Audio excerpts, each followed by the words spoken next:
So welcome once again, everyone. It's Lena Feliciano, and I am your host today on behalf of the Energy Democracy Project. If you haven't already, please go ahead and ground with us.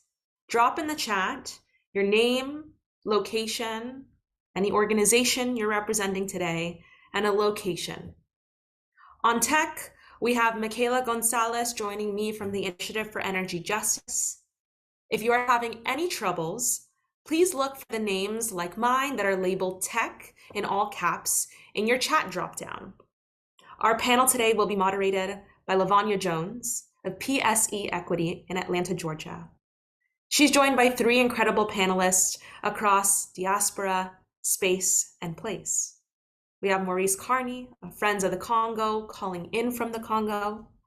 We have Alicia Shaw from Public Power New Mexico, calling in from Santa Fe, New Mexico. And we have Diana Santi Santiago of Nos Inundan de Placas, or They're Drowning Us with Panels, in Puerto Rico. A quick note on how this will be facilitated. Everyone besides panelists and the moderator will be muted today. And the chat is free for all of you to chime in with affirmation, thoughts, and questions for other audience members. We do ask that you keep chat relevant to the conversation and operating from a place of listening. If at any point the tech support deems the chat to be disruptive, disrespectful, or distracting, we will need to ask that the chatter hold their comments for a time when we can have a bigger dialogue. And out of respect for your time and efforts as audience members, should you wish to continue this conversation or have questions or comments, I will drop my email in the chat and you are free to reach out to me after this meeting. After this, if you do not wish to show up on the screen, you can feel free to turn your video on and off as you'd like. And after the continuation of my address, I'll hand the mic over to Lavanya to introduce the panelists.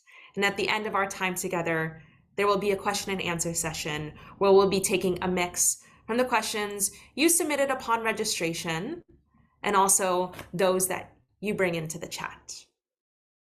All right. So let's go ahead and click into the next slide, please, Michaela. And I'm just going to introduce who the Energy Democracy Project is, why we're hosting this event. The project is a collaborative of about 40 organizations that are spread all across the country, and we're putting power back in the hands of the people. If we can click the next button, but stay on this slide, please, Michaela. And this event is part of the REFOCUS campaign, which stands for the Reimagined Energy for Our Communities campaign.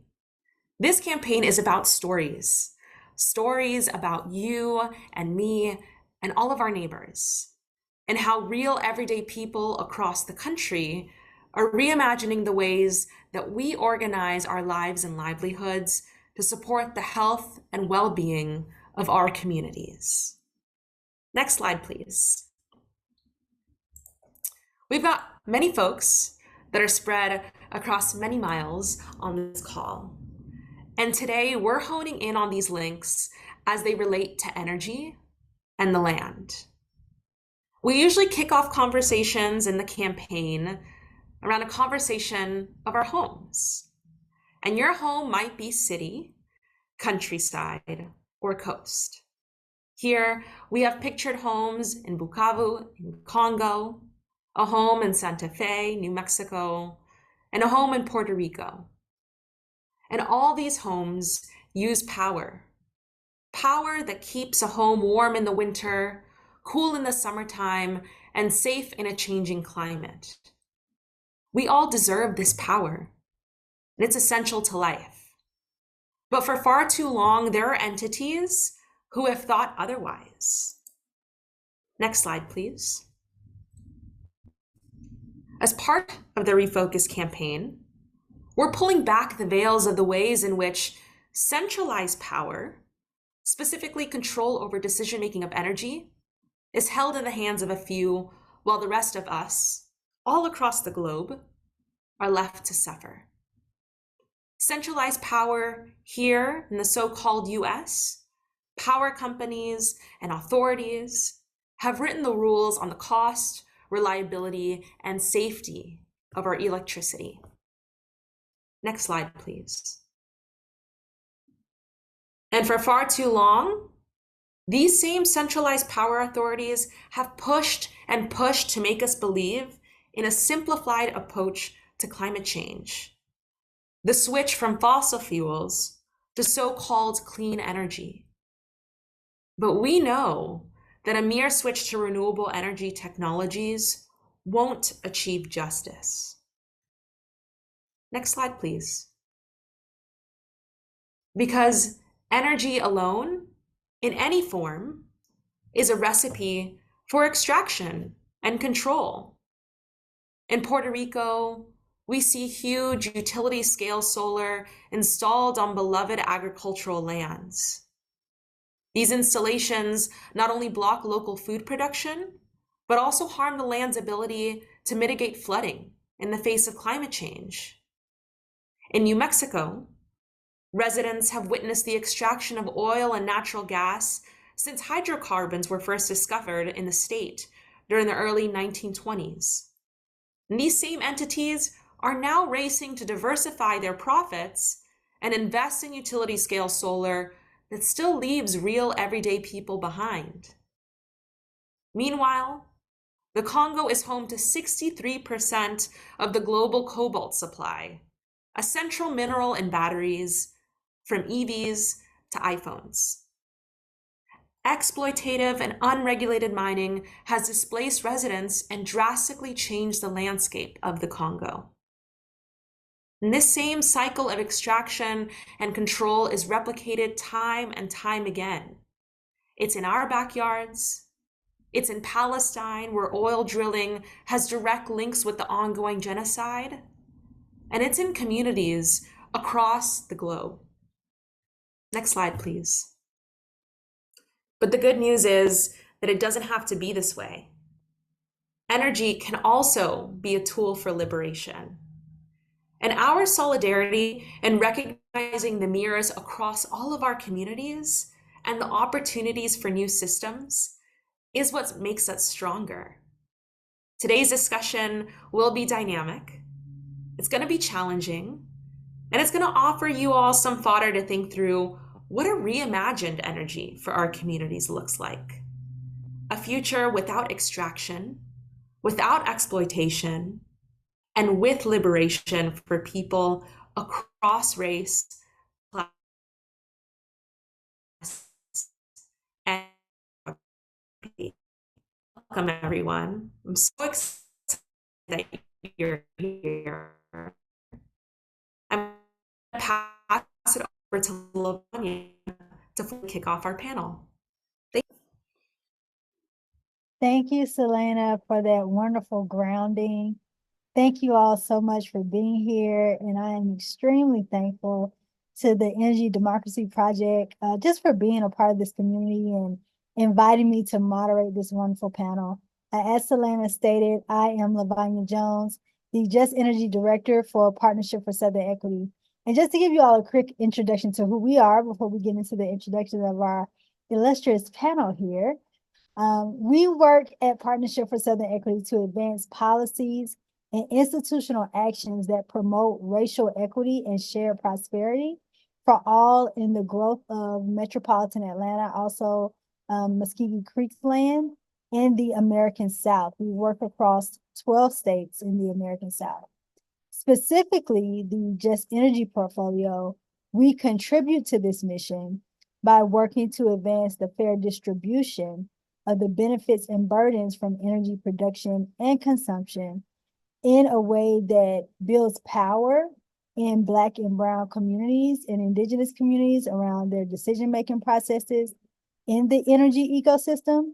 And we do that through coalition building, organizing, advocacy, training, and technical assistance, as well as research, funding, and policy advancement. And so I would like to start with our introductions with Maurice. Maurice Carney is the co-founder and executive director of the Friends of the Congo. He has fought with Congolese for over 20 years in their struggle for human dignity and control of their country. So welcome, Maurice. If you could just in 2 minutes or less, introduce yourself and share a little bit more about your work. Thank you. Thank you, Lavonia. Thank you to Energy Democracy Project for inviting Friends of the Congo to be a part of this discussion. Friends of the Congo, we've been, as you said, we've been around for almost a quarter century now. And our work has two overarching aims. One is to raise global consciousness about what's transpiring in the Democratic Republic of the Congo. And the second is to provide support to local institutions, those that are on the front lines, whether they're on the front lines of the conflict in the east of the country, whether they're on the front lines in the rainforest, indigenous communities in the northeast of the Congo, or in the urban areas in Kinshasa, youth movements are striving to bring about lasting change, or in the mining areas in the old Katanga province, where women and children are trapped in the mines.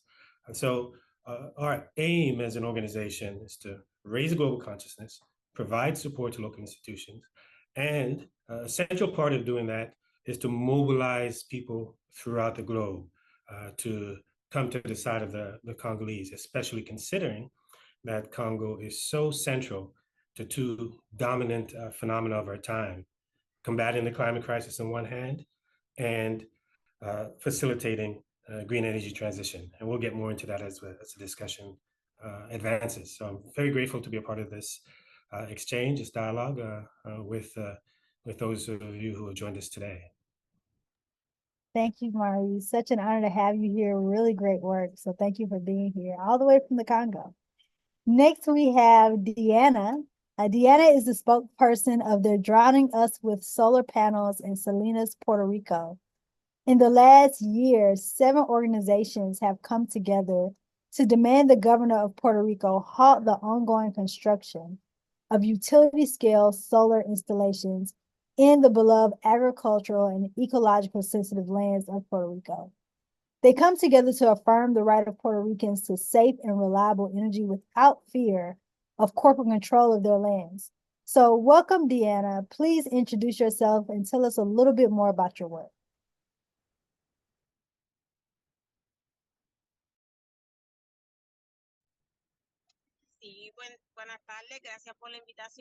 Hi, good afternoon. My name is Diana Santi. I am resident and community organizer here in the south of Puerto Rico.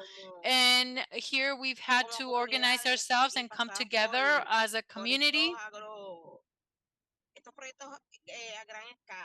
And we've organized ourselves against these projects that are creating a great large scale. And specifically, we work with our communities to let them know what our concerns, and we let them know what are the threats and also the vulnerabilities that we have, and also the flooding situations that we have, and how they're large-scale projects that they have with us.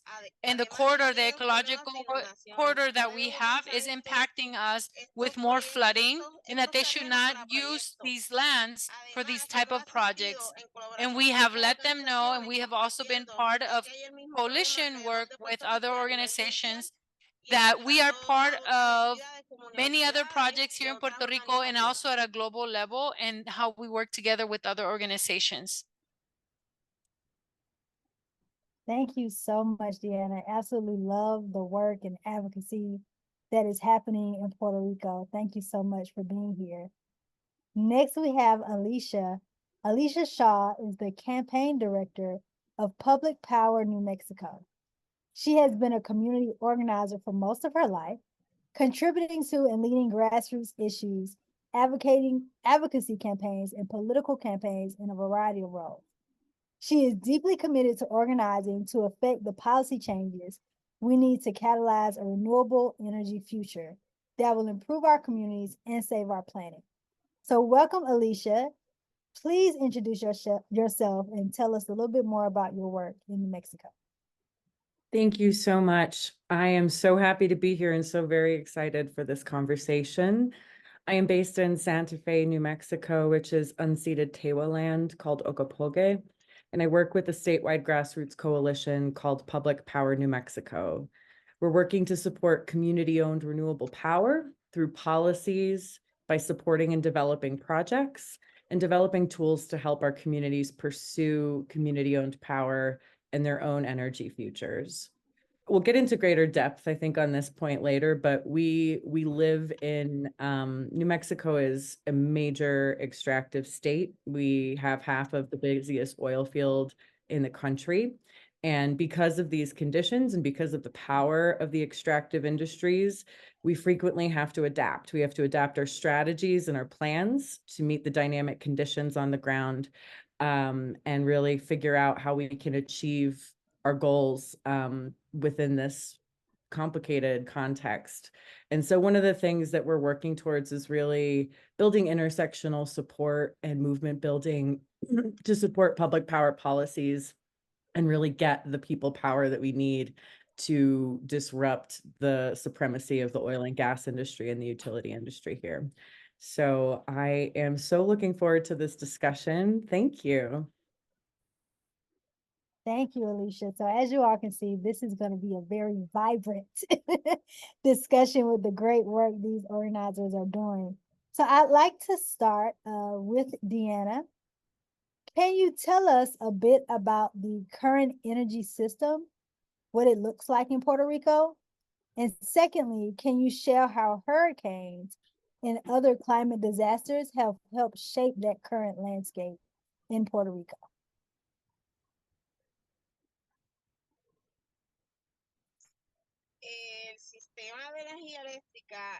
The current system in Puerto Rico of energy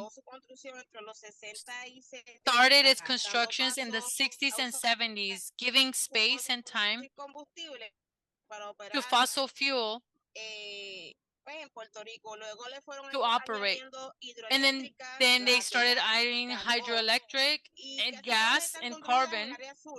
And all of this based mainly in the South, and were saturated by these corporations. The production of energy, that they produce this, but they also contaminate our areas and our land. And because they are various companies, they've been going for many years, and now we're seeing the secondary effects of all these projects. Now they want to bring forth the renewable energy, supposedly clean energy, with photovoltaic systems in agricultural based land, because supposedly it's more economically sane, but they don't recognize that the electrical system has actually been getting worse and worse for the disinvestment by all the different government organizations and government corruption, that because there hasn't been any maintenance and they have been committing a lot of contamination, but also with the disinvestment, it has not been maintenance, and in the sense that they don't function the way they should function. And so we have a lot of problems. It's low voltage.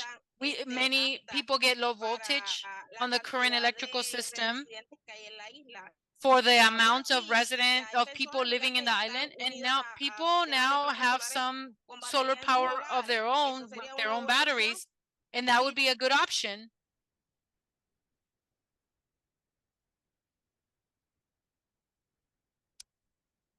I think it froze. I'm not listening. Yes, I believe it froze. Okay. We'll move on, and then we'll come back and allow Deanna to add some more. And I think she's back. I think she's back. Okay. Okay.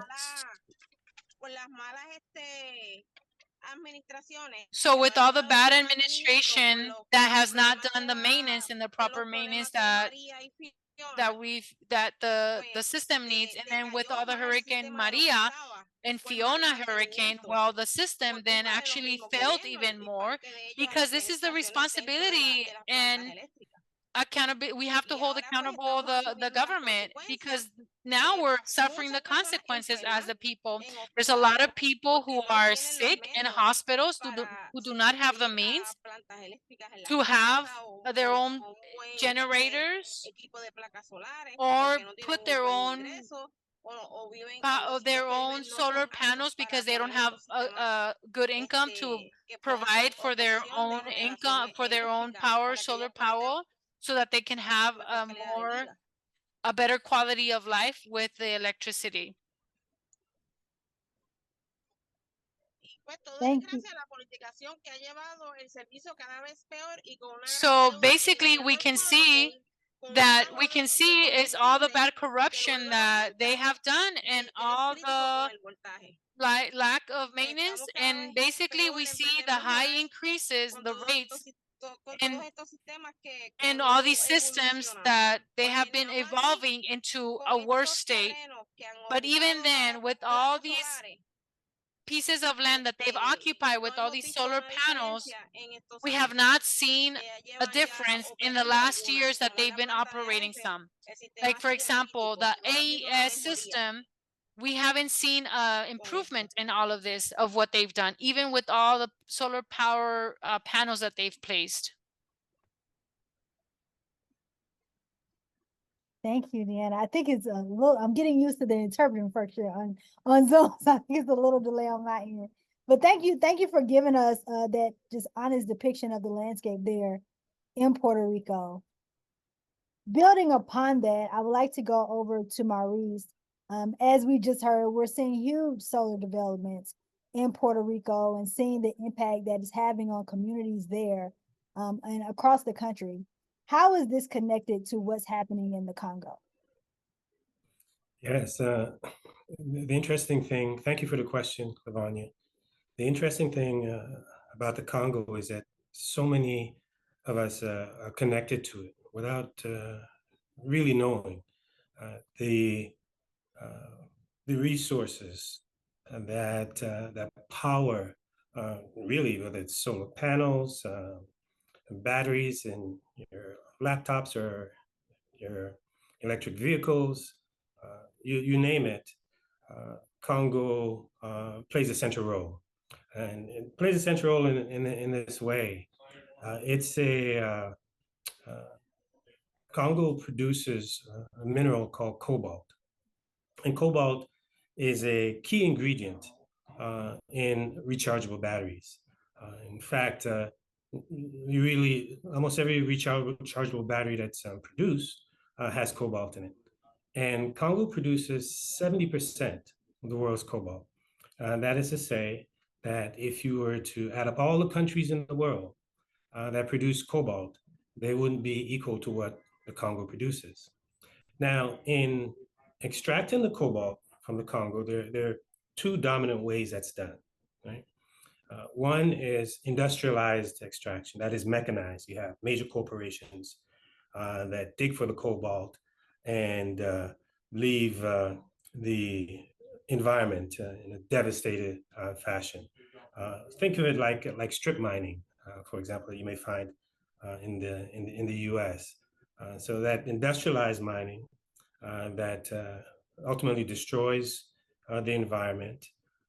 The dust that comes from the extractive process goes into the water system, destroys the water, pollutes the water, lands on the plants, destroys vegetation. That's one form of mining that takes place in the Congo. The second form of mining is what they call artisanal mining. Artisanal and small-scale mining. That's non-mechanized, done with hands and rudimentary tools. Now, if you were the artisanal miners that produce cobalt out of the Congo, the production is equivalent to the second largest producers of cobalt in the world, right? Coming from the artisanal miners. So the Congo and its resources are vital in providing an outpost for the natural resources that are needed to power the so-called green, so-called clean energy transition. Now, here's the rub. Although the world needs Congo's cobalt, in order to make this transition, those at the bottom of the cobalt supply chain do not benefit, right? You have a situation where the women who are either in the mines or near the mines have the highest metallic content in their bodies in the entire world, right? You have children who are tens of thousands of children are child laborers. In fact, a Washington D.C. firm, International Rights Advocates Organization, brought a suit against 5 major tech companies, Tesla, Apple, Microsoft, Google, and Dell, for having engaged or sourcing minerals that can be traced to child labor. Unfortunately, the District of Columbia Appellate Court ruled in favor of the companies in March. So that suit was struck down. You have these made all along the supply chain where people benefit, but at the very bottom, Congolese people suffer from what we call the 3Ds, right? First is displacement. In order to get access to the mines, people have to be displaced. And when they're displaced, they're promised housing, medical care, they're promised education, but almost never delivered on. So they are the victims of displacement. Second D is destruction, as I shared with you. The digging up, industrial mining destroys the environment, pollutes the waterways, has a negative impact upon on the plant. So it affects farming and the soil and the ability for the community to form. So you have this destruction of the environment. And the third is death, where in the industrial mining sector, some people, they resist being displaced. And what happens is either the company or the government brings in the security forces, the presidential guard, and they fire up on those who are demonstrating. We had a delegation that was going from the heart of the mining district in the Congo, a place called Kolwezi, and traveling south to a major city called Lubumbashi. And as they were traveling south, they got trapped in a demonstration between diggers, they call them cruisers, and company. It was a Chinese company in this case that had one of the largest mining concessions in the Congo. And the diggers were throwing rocks at them, and the company and the state brought in the presidential guard, started firing live bullets at them, wound up killing a number of the demonstrators. So death is an ever-present factor for those at the bottom of the supply chain.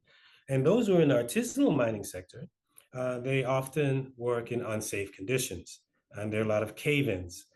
People die from going into the ground, and they have cave-ins, and they get suffocated and they die.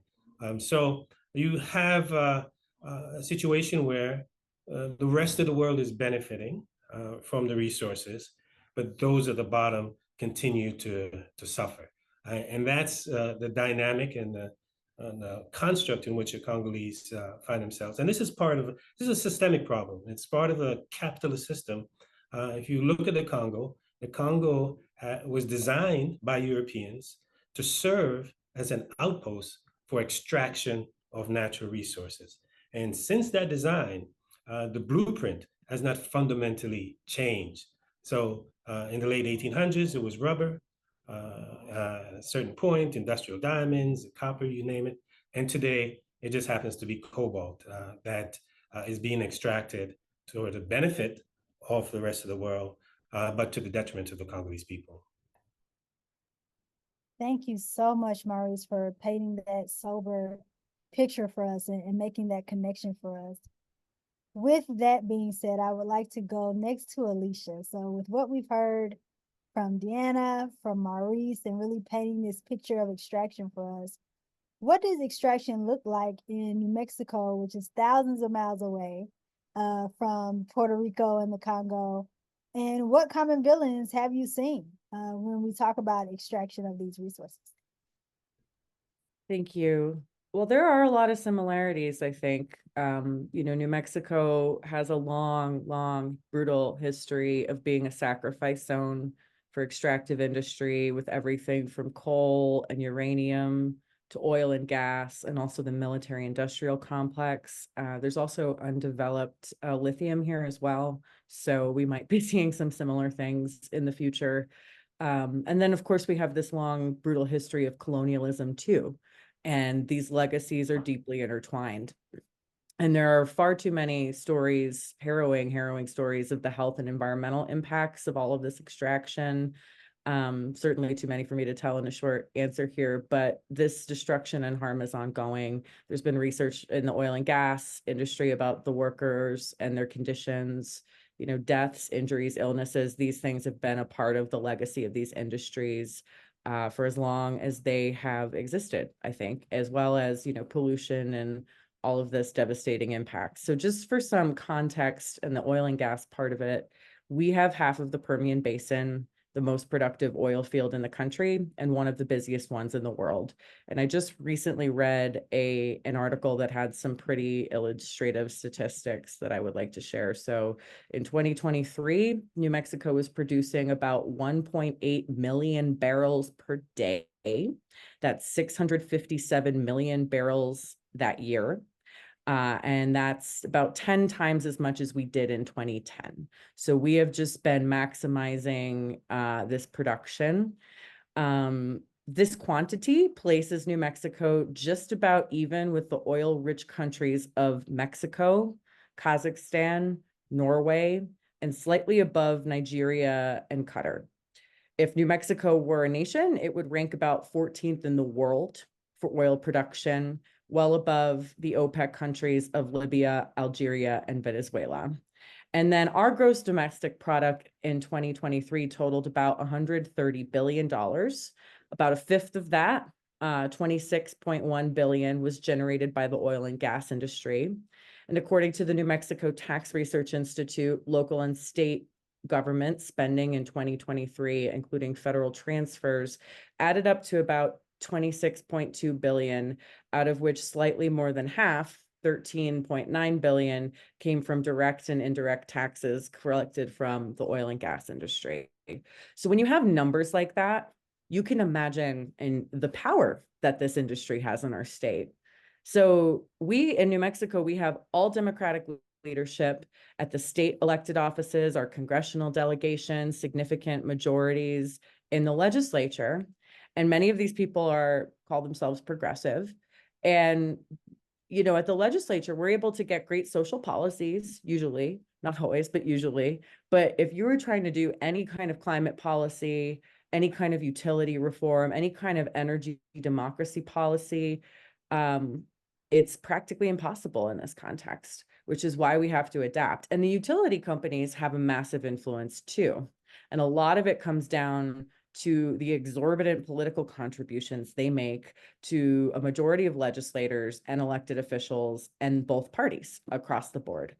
And so another factor too about their political power is both of those sectors are major providers of some of the highest paying jobs we can get in the state, many of them union. Our biggest investor-owned utility is the largest private union employer in the state.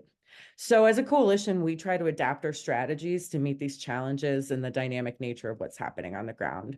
And so we're doing that by growing support for our movement, with broad-based popular policies that we can build upon, like a state grant fund to support solar and storage projects owned by public entities like counties, municipalities, tribes, and school districts, as well as a toolkit to show what's happening in our state and highlighting opportunities that communities can do within our existing system, like create municipal or tribal utilities, engage with community solar, get the rural electric co-op to go solar, like Kit Carson Electric Co-op has done in our state, and pursuing publicly owned solar and storage, as well as supporting and developing these kinds of projects ourselves.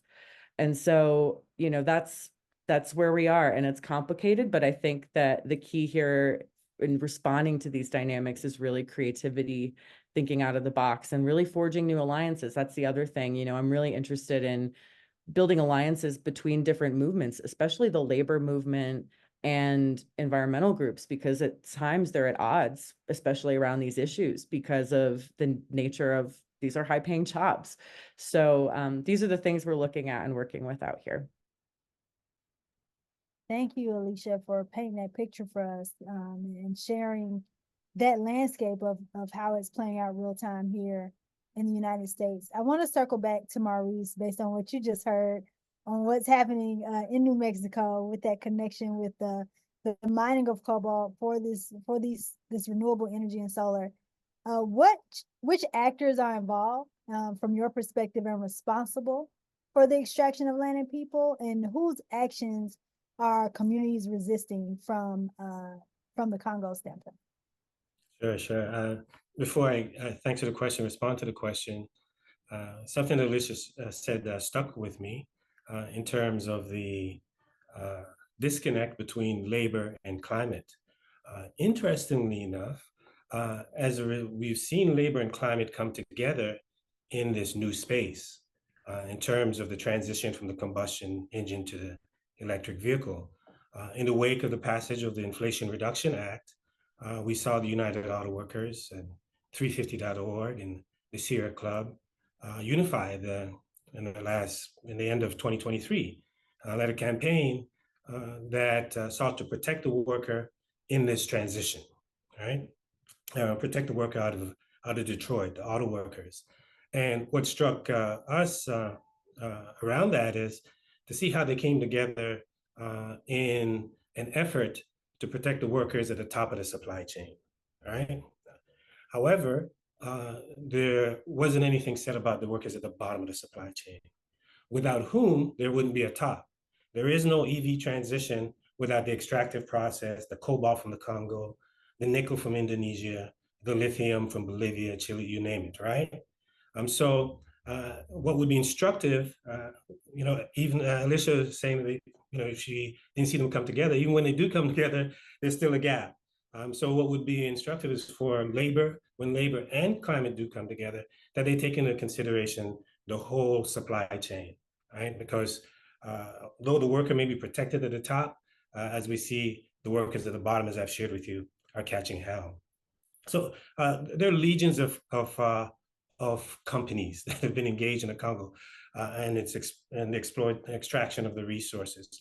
From 2001 to 2003, the United Nations published three studies or so that documented the illicit exploitation of Congo's minerals. And they said these companies violated the OECD guidelines, Organization for Economic Community and Development in Europe. They have their business guidelines. And it was they list some 85 companies, right? Recently, within the past month or so, we, Friends of the Congo, collaborated with a network of activists from Latin America, from Europe, throughout Africa, to highlight the role that one particular company, the largest mining company in the Congo, called Glencore, is playing, the destructive role that it's playing. It's playing a destructive role in Latin America, Colombia, and other countries in terms of its coal extraction, right? A destructive role in the Congo in terms of its copper and cobalt extraction. So we rallied in different cities to protest Glencore's role in the destruction of local communities, not only in the Congo, but really throughout in Africa. It's in the Congo and Zambia in particular, and then of course in Latin America. So there was a coming together of activists in the global north, because there were demonstrations in Germany, demonstrations in Switzerland, which is the home to Glencore. They provided tax shelter for Glencore. So demonstration in front of the Swiss embassy here in Washington, D.C., throughout the globe. So that's an example of our coming together to contest this company. Now, an interesting thing about company, that's Glencore, that is connected to those of us, those who are in the United States. Glencore received some of its mining concessions from a gentleman by the name of Dan Gertler. He's an Israeli billionaire who accumulated his billions by first monopolizing the diamond sector in the Congo in cahoots with the Congolese president, and then venturing into other areas such as copper and cobalt. His business practices in the Congo are so extreme that the Department of Treasury in 2017 put him on a sanctions list for corrupt practices, fleecing the Congo for some $1.6 billion, right? So he's been on a sanctions list since that time. During the time, so he doesn't have access to U.S. markets, to a U.S. financial system. However, he still gets royalties from Glencore for concessions that he had sold to Glencore, and those royalties are paid in euros. And he gets the equivalent of about at least $200,000 a day in royalties, right?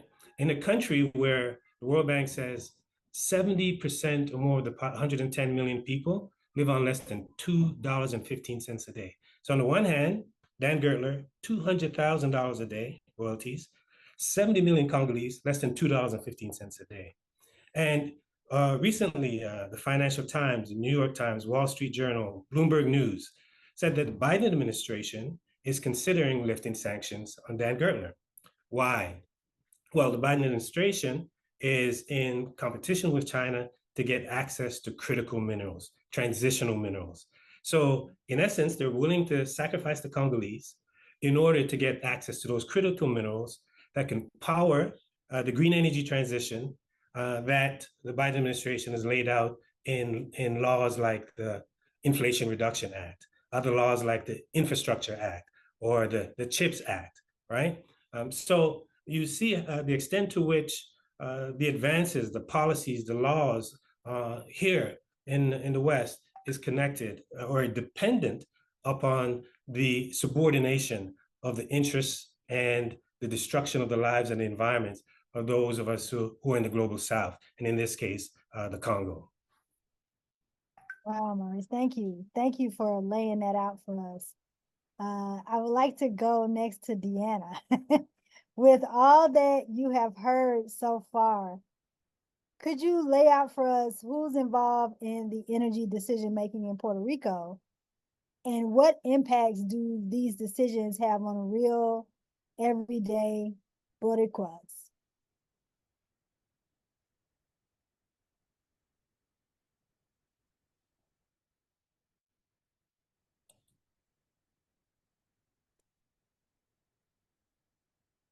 Oh, Deanna, I think you're on mute. Let me ask to unmute.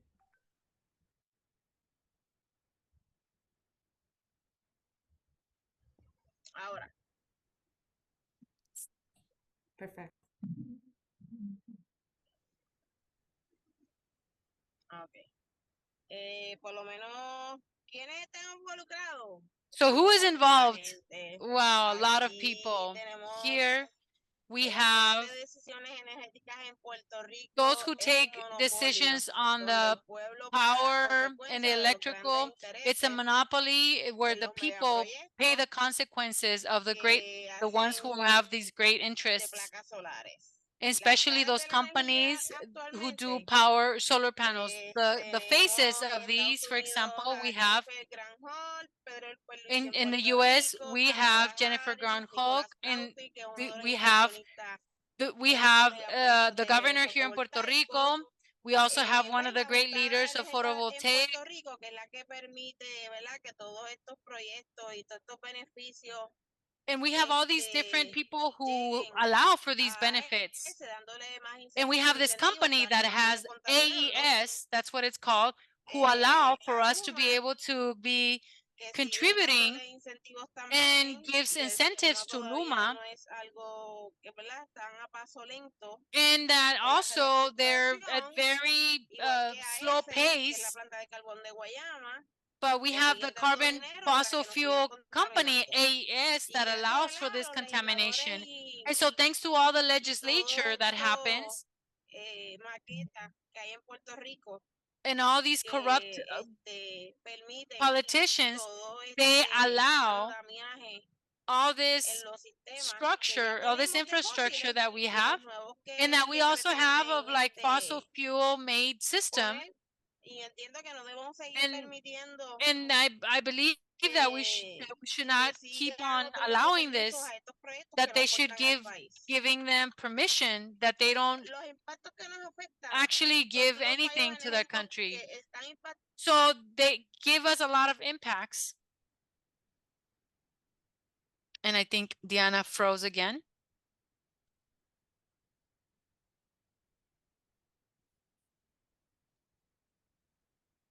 Give me a second, see if she comes back. En nuestro caso, There Oh, she she's is. back. Okay. proyecto Zero One. Ya que, ¿verdad? Ocupa cuerdas de terreno agrícola de suelo rústico. So there's a project that calls 01, and they have taken all this agricultural land, and now they're making sure that they're planting all these photovoltaic solar panels in the south area of Puerto Rico. We are seeing that we don't have the same quality of water because it's also being contaminated, and our aqueducts are also being contaminated. And we see the construction of the projects that it doesn't actually move the way it should. And so it also creates sedimentary processes where when Fiona got here, for example, the company, it did not actually do the right permits that they needed to do for the permits that they were approved with. Those documents had to say, if they would have done what the permits say that they would have done, the communities would have been less impacted by the sedimentary the sediments and also the flooding that the community experienced.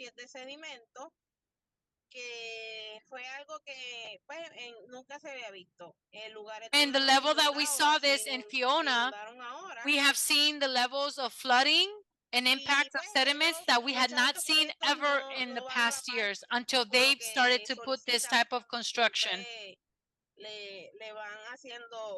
So every time these companies solicit permits, they're always then adding other things that they didn't solicit for permits when they initially did. And so they keep adding other things.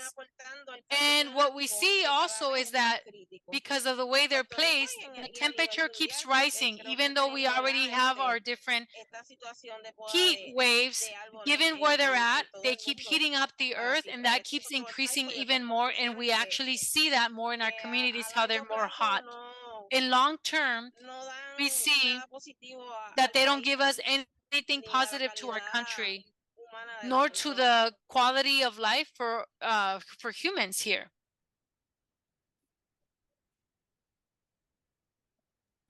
Wow, thank you, Deanna. Thank you for laying that out for us. So we have about 10 minutes left before we get into question and answer. So Alicia, I'm going to come back to you, but I want to combine two questions here as we talked about how people can get involved. So with what you've heard so far, just about the extraction happening in Puerto Rico and in Congo and the harm that is being done, and even what you're seeing in New Mexico, how are communities working for public power and community energy in New Mexico? And then how do you see opportunities to connect that work with what is happening across the country and globally? Thank you. That's a big question. I'll do my best to answer it in a concise way. So I think that our communities here, and I think probably everywhere, are pursuing, public power and community-owned power in very different ways that reflect their unique communities, their locations, their needs. And I think that's actually one of the most beautiful things about the movement for energy democracy. It's decentralized. We have these shared values that unite us.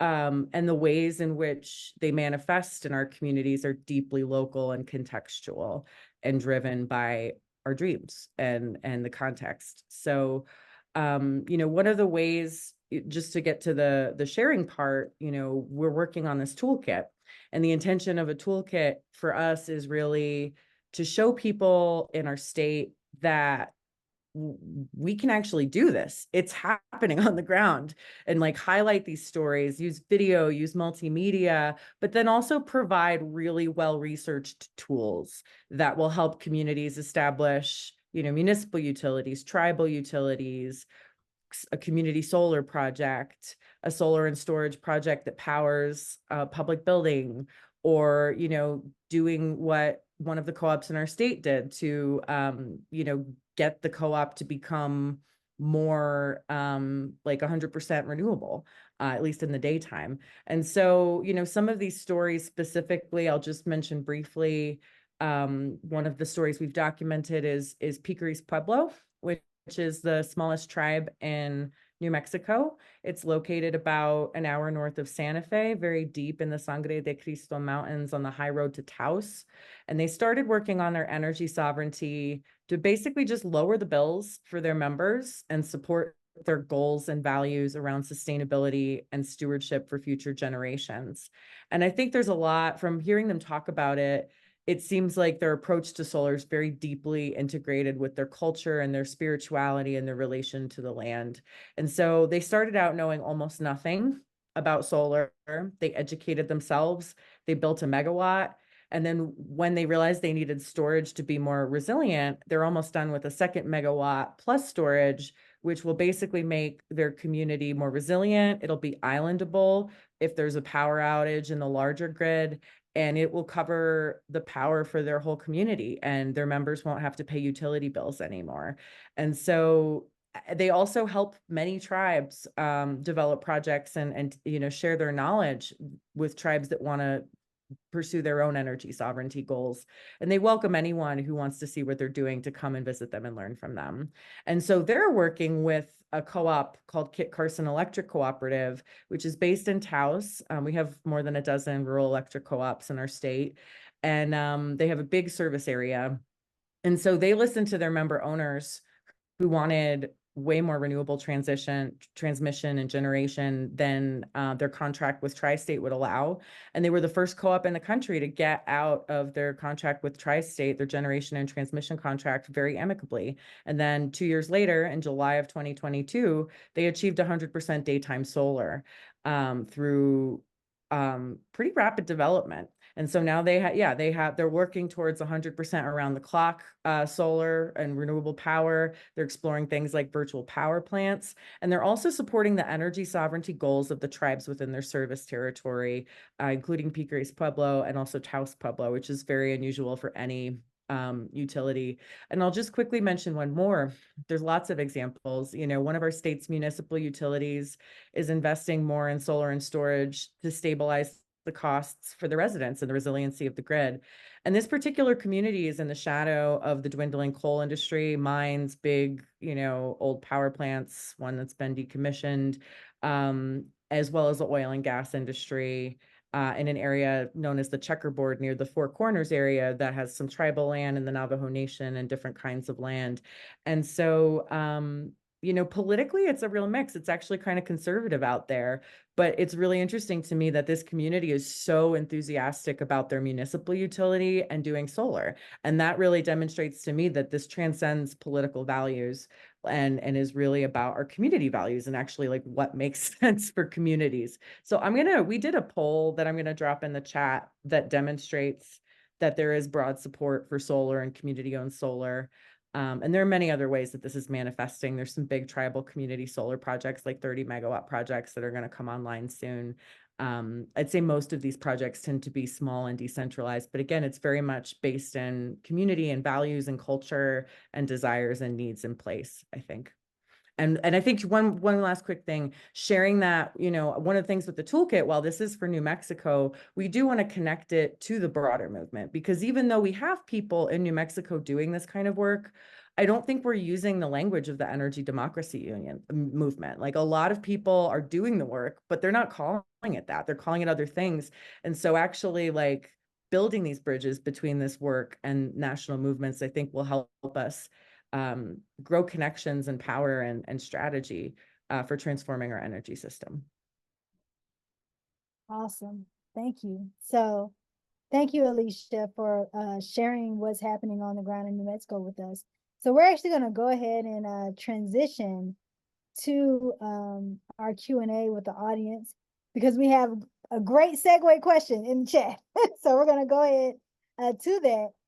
And this is for any one of you all to answer, with what you've heard of the extraction and harm from each other and kind of the work that's going on. The question we have here in the chat is, what is the energy economy future you like to see? What is it for, Alicia, you in New Mexico, that you would like Maurice and Deanna, to know about the energy future you all see? Deanna in Puerto Rico, what is the future that you would like Alicia in New Mexico and Maurice in the Congo to understand? Maurice, for you, especially with the cobalt and the harm that is happening in Congo, what is it that you would like us here in the United States to know and understand about the energy economy future that you like to see? So I'll just kind of throw it up for whoever wants to catch it and answer. I can take an initial look at the question. Thanks for that question. The interesting thing about the Congo and other parts of Africa, their challenges are both internal and external. There was an interesting study that was done by the University of California, Davis, in January of 2023. It was entitled "Achieving Zero Emissions with More Mobility and Less Mining." Right. So the focus was on for lack of a better term, the consumption patterns of those in the global north, right? And how, in this case, we're talking about an automobile and their movement. And the study goes into how those in the global north can redesign their transportation system, redesign their cities to facilitate more mobility, to encourage less dependency on automobile, whether it's combustion engine or electric vehicle, as a means for alleviating pressure on my I think that's a very important study that people should look at, because it deals with our behavior in the global north, almost in the direction of the degrowth movement, where it lays out practices, habits, things that you can do in order to reduce the demand for the extractive sector. In the Congo itself, there's an organization that works in the Congo, in South Africa, called International Rivers, and they do a lot of advocacy around energy, especially energy coming from the building of dams, right? And Congo has one of the, if not, certainly one of the largest potentials for producing energy through building dams on the Congo River. In fact, International Energy Agency and World Bank and others say that if the dams were to be developed on the Congo River, it have the potential to provide electricity for the entire African continent, some left over Southern Europe, and even the Middle East, right? But International Rivers looks at that and said, while you're developing these dams, have a devastating impact on those living near the riverbeds in the Congo, in Lower Congo, in the Bandundu, former Bandundu province in Congo Central, right? So they did a study that demonstrated that if Congo was to tap into the wind and the solar resources at its disposal, it can produce even more energy than damming, the river. So there are proposals on the table such as those that is made by International Rivers that can provide renewable energy without either harming the river, or drawing up on mining, and at the same time produce the energy needed for the population. And we talk about the energy. If you look at the Congo, just a little over 10% of the population have access to electricity. I think the specific number is like 13.5. And of those 13.5 that have access to electricity in the Congo, it's wholly inconsistent. What is guaranteed? It's going to go out, right? Anytime throughout the day. So there's this, although Congo has tremendous resources, and this is really the legacy of the colonial system. When we talk about just transition, and we have to look at the legacy of the colonial system, because that the infrastructure, those structural elements of colonialism are very much in place. And Congo is probably the quintessential example of that, where you have hydro, where you have minerals, but yet the people live in abject poverty, no access to or limited access to infrastructure, whether you're talking about roads, whether you're talking about electricity. So we have to really challenge and try and break down those structures those colonial structures that still obtain to this very day. So that's a major challenge on the part of the Congo, even though alternatives are being proposed. But the question, the matter of capitalism, the legacy of colonialism and imperialism are major impediments for implementing any of these remarkable solutions that are being put on the table. Thank you, Maurice. Thank you for the solutions that you provide. I love a solution-oriented answer. So thank you. Sure. Thank you for giving us some things to think about. Deanna, I would love to go to you and hear more about what do you see for a sustainable and renewable energy future in regards to Puerto Rico.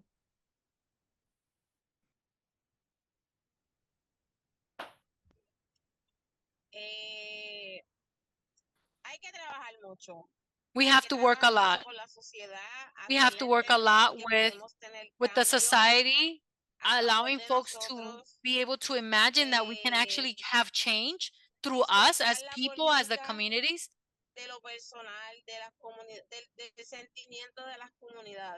And really listen to the sentiment of the communities.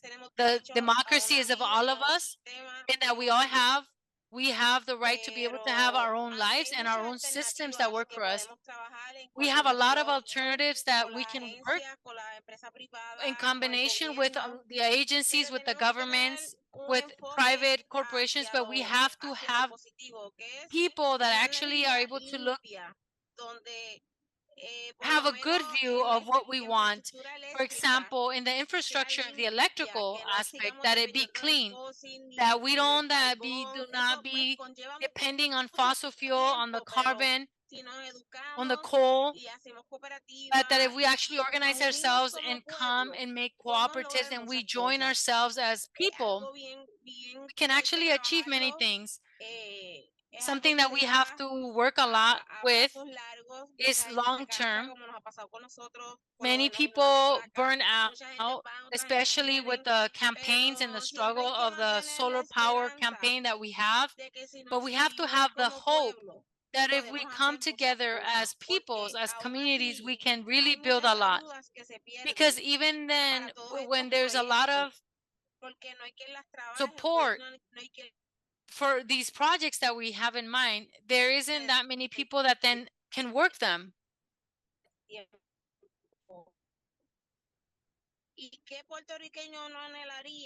And what Puerto Rican person will not actually want?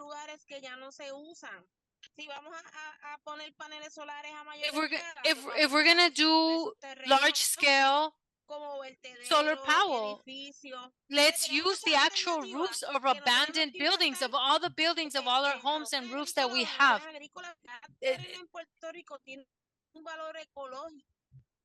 For all the agricultural land, whether they're not agricultural or land plots, they have such an ecological use overall for the environment. So for these plots of land to not be used for setting solar panels,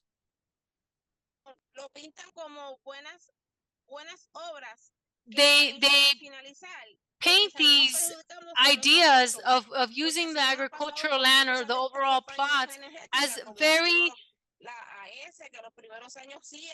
innovative ideas, but as the way they've done it, like the AES has done it. But what ends up happening is that then they contaminate the water, all the area, the underground water that we have. and then they contaminate our communities. These is constant challenges that we have, and a lot of people don't understand this. We have the task to have the best message, to be able to give our best face so that we have a clean Puerto Rico. That the energy say that they say that they say that for in a few years we're going to have clean energy. Well, then all of us have to work together to be do that. That's what all of us actually have the desire to have.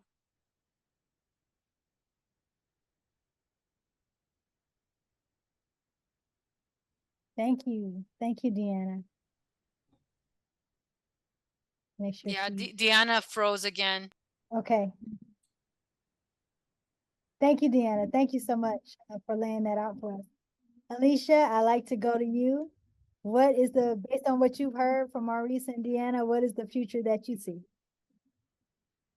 Well, I see a few things. I see the need above all to ensure that we have a just and equitable energy transition that's driven by our communities. And I'm going to post a link in the chat. One of our coalition members made this. It was based in regional community conversations throughout the whole state of New Mexico in a statewide town hall last year. And they basically created an energy equity journal that incorporated all of this democratic feedback, and it's really good. And so I think like that is one thing that is so important from where I sit and from what I've heard and what I've seen. It's just ensuring that our communities can drive this, that the workers in these industries are actually taken care of, and like we actually plan for equity and a just transition that reduces and remediates the harms that have been done to so many of our communities. Like that has to be front and center, I think, to whatever we do. And some people don't care about that. I'm shocked like so frequently in movement spaces with environmental advocates who think above all, we just need to pump out the solar panels. It doesn't matter about the mining. It doesn't matter about any of this. I've seen those perspectives. And I feel like I hope we all can work and really center the values of like taking care of people and like working towards a more just and equitable society as we reinvent our energy system. And then I think beyond that, what that looks like for communities should be decentralized, should be really driven by community needs and visions and desires, because that's democracy. And I really feel like that future that I see is something that is decentralized. So. Thank you. Sorry, I accidentally turned off my camera there. But thank you for sharing that. I think those are super important points. In our last few minutes here, so many great questions in the chat. So panelists, I would encourage you to maybe look at those questions, reach out to people, and maybe we can do another session and provide some of those answers. But I'd like to close out with this question and go around again and hear you all's thoughts based on what you all have said. What actions do you think we need to prioritize, and how do we increase the agencies of communities to mobilize around that one or two actions? Whoever wants to go first. I'd like to segue from what Alicia said. I seem to be segueing from her. She talked about community needs, visions, decisions, and really that's at the center of our advocacy. People ask what can be done. The Congo itself, the Democratic Republic of the Congo, is a country the size of Western Europe, right? About over 100 million people, right in the heart of the African continent. And one rule, article of fate about the Congo, if you want to bring about change, you have to build coalitions. You have to be in a coalition, right? So we work with a coalition called the Basanja Coalition, Basandja, Basandja. And as I shared in my opening statement, that they're on the front lines of different communities, different areas of the Congo, whether it's in the rainforest. And we haven't said much about the Congo rainforest. It's often referred to as the second lung of the world behind the Amazon. second largest rainforest in the world. However, it's a rainforest that Congo Basin that sequesters more carbon than all of the tropical rainforests combined, right? And the home to the largest tropical peatlands, which has in the soil trapped as peatlands the size of England in the Congo Basin, has carbon trapped that's equivalent to about 20 years of U.S. pollution from a combustion engine if it was ever to be released into atmosphere. So frontline, we have forest defenders, protecting and preserving the rainforest, the mining areas. So what we do as Friends of the Congo, people ask what can be done, is that we're building a global constituency to provide support to those frontline organizations on the ground in the Congo who are part of a coalition who are confronting a multitude of challenges. So if people want to, the best use of their time would be, and their support would be to support these institutions. We have a website called freecongo.org. You go to freecongo.org, and as you get there immediately, there are 3 actions that's on the page that you can take. And one of those actions is that you can be a part of this movement that's mobilizing global support for frontline organizations so that they can be strengthened, play a role in the decision-making process, pursue the remarkable solutions and prescriptions that they have for their local challenges, which are ultimately connected to us globally. So encourage people, go to freecongo.org, be a part of this movement to build support for frontline organizations in the Congo who are organizing to bring about change in the country. Thank you for that. Thank you. Alicia, I'd like to go back to you. Any actions you feel like should be prioritized? And based on your community work, how do we increase the agency of communities? That's the term we like to use at PSC. We don't really say empower. We like to say increase agency. So we'd love to hear your thoughts as well. I love that. Yeah. So a couple things, and maybe this is a segue from what you were talking about with coalitions, but I feel like the most important thing, like first step, is like we have to get out of our silos. I think one of my biggest frustrations as an organizer, and it's not just in climate spaces, it's in other spaces like affordable housing and the workers' movement, like there are factions that don't agree with each other and oppose each other when we all need to be working together to like face the challenges that we're meeting, that we like the urgency's there. But, I think the most important thing, there's always a spectrum of values in terms of these kinds of organizations in different sectors, but it's just like get at the same table and find the other sectors and bring them in and figure out what it is you can agree upon. Like, what are the shared values? Where can we go from here? Because without that, we're never going to win. And that for me, I think is the most important thing, is we have to find ways to build bridges, even knowing that you're never going to agree with everything, but like really find the ways to bring people within the sector you're working in, within the environmental sector, but also from outside of it, and build that power in those relationships. And we have to start now because it takes time and we don't have a lot of time. So there's this balance between this urgency, but also the depth and trust that's required to have these real relationships that we can, work with together to create the changes we need. And then the second question was, remind me. How do you increase communities' agencies to do the actions that to build those coalitions and build that trust? Yeah, I think providing tools is a good way. I think also, if there are restrictive laws at the state level or beyond that limit community agency, there tend to be these kinds of things at state levels that preempt local governments from being able to do certain things. So on a policy level, I think those are kinds of things to make sure don't come into play or get rid of, so that communities can actually have more leeway to pursue these kinds of energy options and choices and projects. Thank you, Alicia. So Deanna, I want to give you the last and final word here. I think what Alicia just lifted up goes back to what you said earlier about us needing to work together and come together. So I would love to know your thoughts on what actions should we prioritize?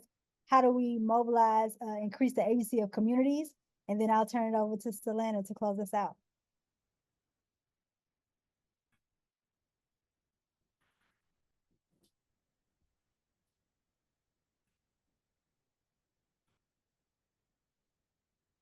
She's on mute. You're on mute again. Sorry.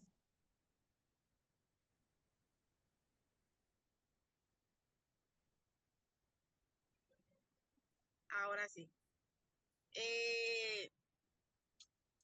Como dije ahorita, trabajar en grupo sobre la población adulta mayor, que hay que ayudar mucho, ¿verdad? So it is very important for us to also work with our adult and elderly population. And they work a lot with the understanding of what needs to give priority. We also work a lot with hospitals, and we also work with and the importance of knowing that we work and that we should work with more groups and give priority vulnerable sectors, which we have many communities of this. And in our island, we have, maybe you may see many beautiful places, but there's a lot of places that are in very critical conditions because the municipalities and the government abandoned them. And we've seen them, we've met these spaces because we go door to door.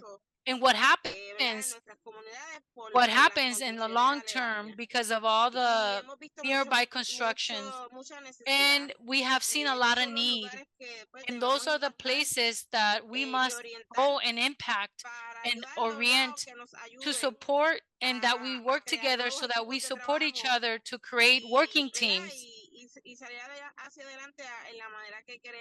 and that we are able to develop our plan in the way that we want to see clean energy in our country, and many other things that we have in our Puerto Rico, in our different cities and countries in Latin America. Thank you. Thank you. All great, great solutions, great actions. Thank you all so much for being here. Thank you for allowing me to moderate this conversation. I'll turn it over to Selena to close us out. And thank you to all those who shared questions and participated in the conversation today. Thank you, Lavonia. Thank you. Wow, such wisdom shared in this Zoom room. And I wish that we could have so much more time to chat together. An hour and a half is not enough. And this isn't the end of the conversation. I really encourage everybody in this room who wasn't a panelist to keep the conversation going in your communities, in your organizing meetings, in your staff meetings. This conversation is one around solidarity and around connecting our stories, and in recognizing that the energy system doesn't know borders.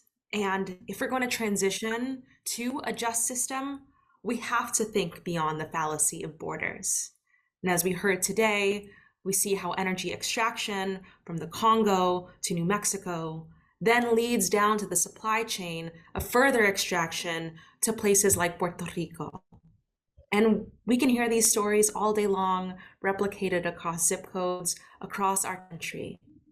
But I'm so excited that this group of people is reimagining together. And for those of you who want to take action today, I encourage you to sign on in solidarity with Puerto Rico.